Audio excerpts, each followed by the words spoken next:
Bonjour à tous, bienvenue dans ce numéro spécial de l'œil de l'expert consacré aux dommages aux ouvrages. Des accidents qui voient l'intervention de la police, des pompiers, d'urgence gaz, qui immobilisent la circulation, les transports et les activités des commerçants ou des entreprises à proximité.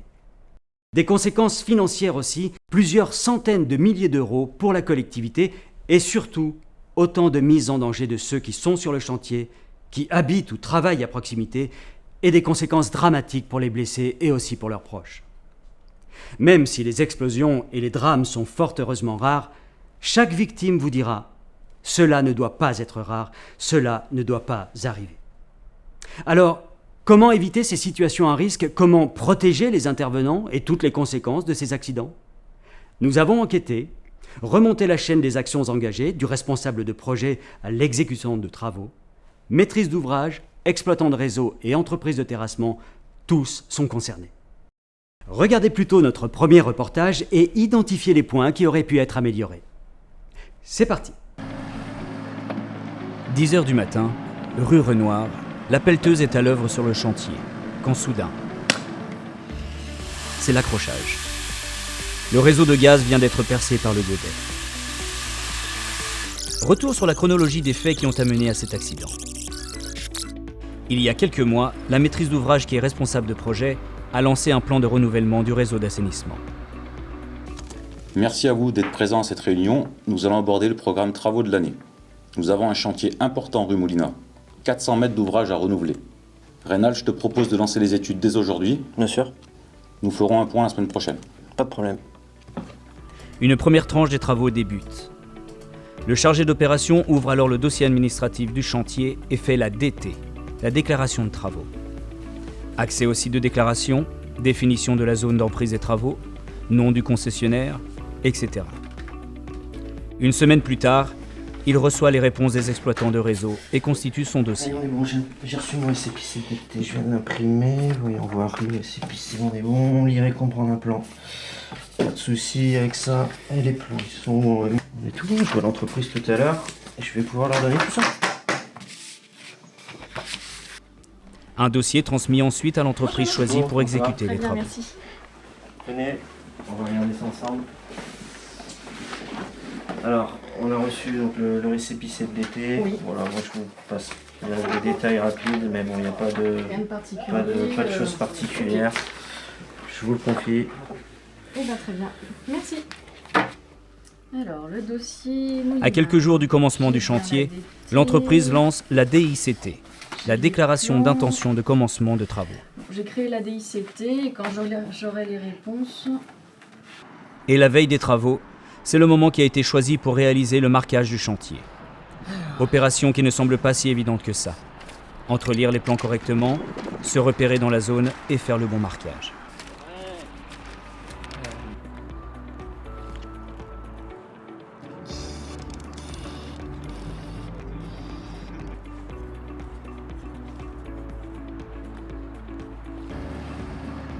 Une erreur de marquage qui va conduire au final à l'accrochage du réseau.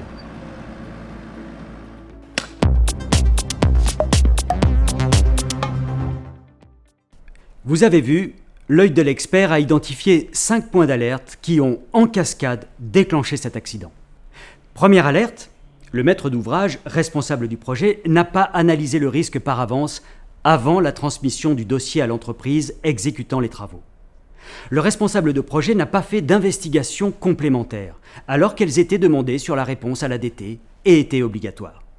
Il aurait dû identifier les ouvrages présents dans le sous-sol et ceux dont la localisation manquait de précision. Les IC aident effectivement l'entreprise à réaliser les travaux et à améliorer la cartographie, notamment par des actions de détection. Quand elles sont obligatoires, le coût des IC est pris en charge par l'exploitant de réseau. Alerte 2. Il y avait une traversée de route visible sur les plans qui aurait dû être identifiée comme un risque pour l'entreprise sur le terrain. Alerte 3. Je vous rappelle que dans le marché, les clauses techniques et financières doivent intégrer et indiquer les conditions de marché pour rémunérer la réalisation du marquage au sol, si l'entreprise doit le réaliser, l'utilisation de méthodes douces pour le terrassement dans le fuseau d'incertitude des réseaux, les arrêts de travaux sans pénaliser l'entreprise. Quatrième alerte, c'est au moment de la DICT. Il y a un point de vigilance à avoir sur le bon choix du format de plan, adapté à l'ampleur du chantier et facilitant la lecture sur le terrain en ayant moins de planches à regarder. Et enfin, le maître d'ouvrage ne s'est pas assuré du bon marquage au sol après qu'il ait été réalisé. C'est l'alerte 5. Le maître d'ouvrage est bien responsable du marquage au sol initial. Celui-ci doit donner lieu à un compte-rendu de marquage avec l'entreprise de travaux. C'est le formulaire E2 de la réglementation anti-endommagement. Deuxième enquête, nous vous emmenons cette fois sur un chantier de réfection de voirie comme il en existe des milliers. Chantier facile, me direz-vous? Pas si sûr. Regardez plutôt. Comme tous les matins, Valérie part travailler vers 8 heures. Ok, ouais, c'est bien. Allez, vas-y, c'est parti. Ce matin-là, elle est surprise par une odeur de gaz. Ça sent le gaz. Monsieur, Oui, madame. ça sent le gaz. Sent juste le sous gaz le porche. Ah oui, effectivement, ouais, tu sens. Ouais. Ouais, bah regarde, il y a un coffret là. C'est Tu sais quoi, on va aller en parler là-bas parce ouais, que c'est le mieux, à mon avis, c'est mieux qu'on s'éloigne. L'odeur de gaz a été détectée et GRDF prévenu. Il n'y a pas eu d'incidence dans ce cas, mais il aurait pu en être autrement. Que s'est-il passé? Aurait-on pu éviter ce risque? Bonjour, j'ai un chantier pour vous aujourd'hui, donc j'ai 8 mètres de bordure à remplacer rue Renoir. Début de semaine au service technique de la ville, le responsable réunit son équipe et distribue les missions de la journée. Le brief est rapide, la mission claire. Une fois le chargement effectué, c'est le départ pour la rue Renoir.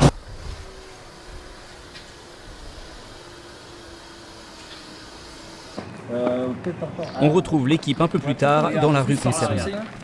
Une fois identifiée la configuration de la zone, ils démarrent directement leur chantier sans perdre de temps. Là aussi, notre œil de l'expert a détecté 4 points d'alerte. 1. Aucune déclaration n'a été faite auprès des exploitants de réseau de la zone concernée. Or, celui qui va faire les travaux a obligation de déclarer le chantier pour connaître l'emplacement des ouvrages présents dans le sous-sol. 2. Pas de plan sur le terrain pour accompagner le travail des intervenants. C'était pourtant indispensable pour ne pas prendre de risques. 3. Pas de recherche des affleurants, regards ou coffrets, et pourtant il y en avait. 4. Pas de marquage au sol qui aurait permis de savoir où planter les piquets. On peut d'ailleurs se demander si la personne avait passé la formation AIPR. Autant de vigilance à avoir, par exemple lors de la mise en place d'un poteau télécom ou encore lors de la plantation d'arbres. Vous l'aurez compris, ce n'est pas seulement celui qui creuse qui doit faire attention. En effet, plus tôt le risque est identifié et plus facilement il sera maîtrisé. Les actions et la préparation des responsables du projet et des maîtres d'œuvre associés sont tout aussi essentielles pour la bonne sécurité des chantiers. La sécurité sur le chantier, c'est l'affaire de tous. C'est bien une co-construction à 3. 1. Les responsables de projet, maîtres d'ouvrage. 2. Les exploitants de réseau. Et 3. L'entreprise exécutant les travaux. Les 3 ont un rôle essentiel à jouer pour la sécurité de tous. Je vous rappelle que pour toute déclaration de chantier, il faut aller sur le guichet unique du site, dont l'adresse apparaît sur l'écran, et sur le site d'un prestataire agréé d'aide à la déclaration. C'est la fin de cette émission. Merci de nous avoir suivis.